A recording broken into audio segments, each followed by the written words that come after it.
Hey guys, it's Ben, the Coin Geek at Old Pueblo Coin, and today I have some Walking Liberty half dollars that I wanted to show you that came in a collection.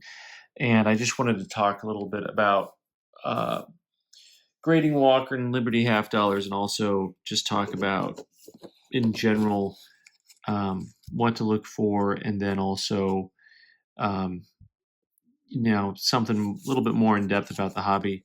So I'm just going to talk and you can pay attention or hit mute if you just want to look at the coins. So I don't know if you've ever seen this or not, but sometimes if you go to a coin show, you'll see dealers and they'll go through huge volumes of coins and seemingly no time at all and make their decisions. And it's a learned trait. It's something that you learn over time. You kind of get muscle memory from looking at a lot of coins and knowing what you're looking for and what clues and cues. Um, and they don't need to be perfect. They just need to get it right and not make a mistake.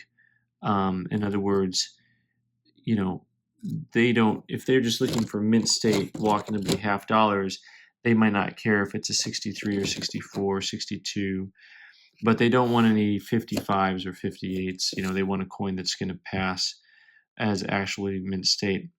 So as we look at these guys, you'll see maybe you'll see right away, like on this coin here, you'll see some really fine hairlines kind of over in the field, and maybe a light cleaning at one point in time. And same thing on the sun.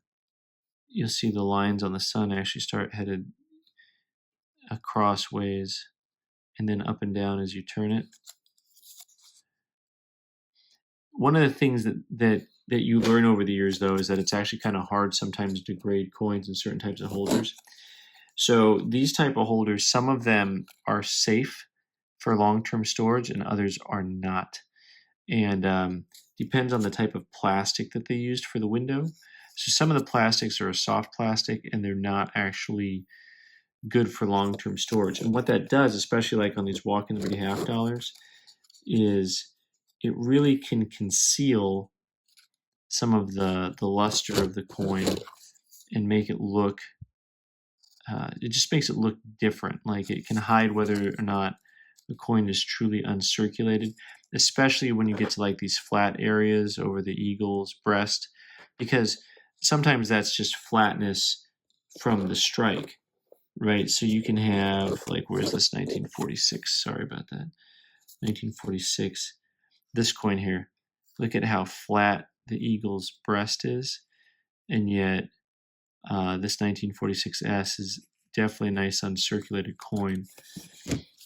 And then you're looking over at this 1942, and it's what you'd call a slider. The slider is basically a coin that looks uncirculated but is not technically uncirculated. And you kind of learn what some of the looks are without having to use a loop.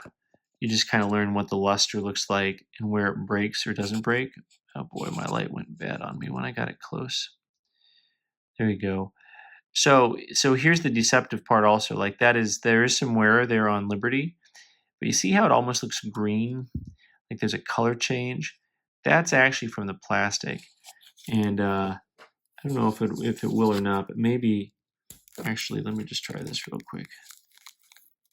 I don't know if this is going to work or not, but sometimes if you look at the plastic, you'll see the sun rays down there where the sun used to be. Let's see if we can see it up close. The rest of the design, see, there's Liberty's chest and hair and head. There's the sun rays.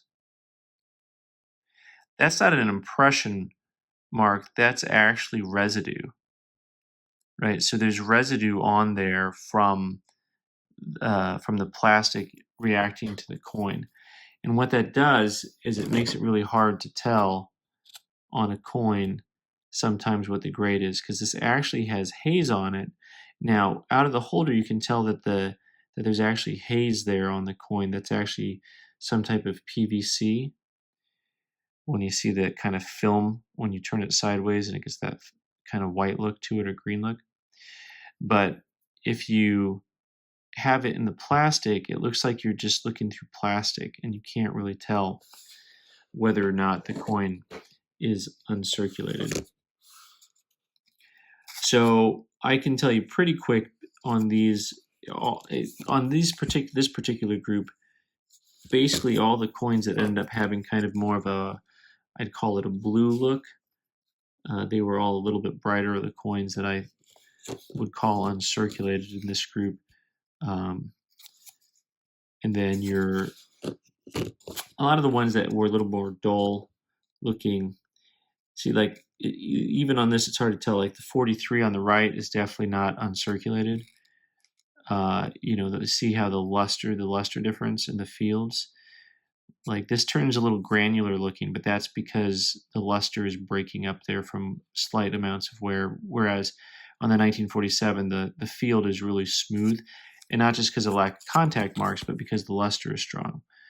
So I tell you, just looking at these two, that AU, UNC, and then these ones also, I think these were both AUs.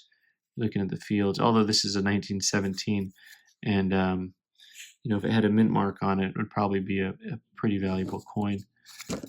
So AU probably. Once again, the plastic really gets in the way on those, on a couple of these guys. This is the one that had some like cleaning in the fields.